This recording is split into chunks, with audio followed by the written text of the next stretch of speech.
আমরা আজকে দেখাবো আপনাদেরকে জামরুল, অনেকে এটাকে মন্ডল বলে আঞ্চলিক ভাষায়। তো আবিধানিক নাম হচ্ছে জামরুল। এই জামরুল প্রচুর উপকারী একটি ফল। এটি এই সিজনে দেখা যায়, এই গ্রীষ্মকালের এই সিজনে, এবং এটির প্রায় 90%ই পানির পরিমাণ। তাই এটি যারা যখন খাবেন, এটি যিনি খাবেন উনি ওনার শরীর খুব ঠান্ডা থাকবে। বিসমিল্লাহির রহমানির রহিম। মাশাআল্লাহ, আলহামদুলিল্লাহ। এটি যেহেতু এটিতে অনেক ফাইবার থাকে, এই জন্য এটি হজমে সাহায্য করে, আমাদের হজমে সাহায্য করে।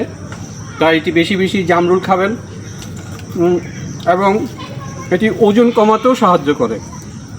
যারা একটু হেলদি তারা কিন্তু এই সিজনে প্রচুর পরিমাণে এই জামরুল খেতে পারেন।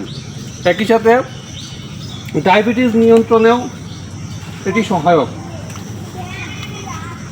মাশাআল্লাহ, আলহামদুলিল্লাহ। এই যে নিজের গাছের ফল বাগানে এসে পেড়ে খাওয়া, আলহামদুলিল্লাহ। এটি কিন্তু অনেক রোগ প্রতিরোধ ক্ষমতা বাড়ায়, এবং কারণ এটা আছে প্রচুর পরিমাণ ভিটামিন সি। এই ভিটামিন সি আমাদের রোগ প্রতিরোধ ক্ষমতা বাড়ায় এবং ত্বককে উজ্জ্বল রাখে, সবচেয়ে বড় কথা। এবং একই সাথে সবচেয়ে এটির একটি ঔষধি গুণ আছে, সেটা হচ্ছে এটি হার্টের জন্য খুব উপকারী। যাদের হার্টের সমস্যা আছে বা হার্ট একটু দুর্বল, তাদের জন্য এই সিজনে জামরুল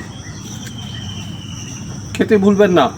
আশেপাশে বাজারে, দোকানে, শহরে, বিশেষ করে ঢাকা শহরে দেখবেন বাজারের সামনে, কাছে বা অলিতে গলিতে এখন ভ্যানেও বিক্রি করে। আপনি নিজে খাবেন এবং আপনার সন্তানদের খাওয়াবেন, আপনার বাবা মাকে খাওয়াবেন। এই সিজনে প্রতি ঘরে ঘরে যেন অন্তত প্রত্যেকে 2-4টি করে জামরুল খেতে পারেন। আলহামদুলিল্লাহ, মাশাআল্লাহ।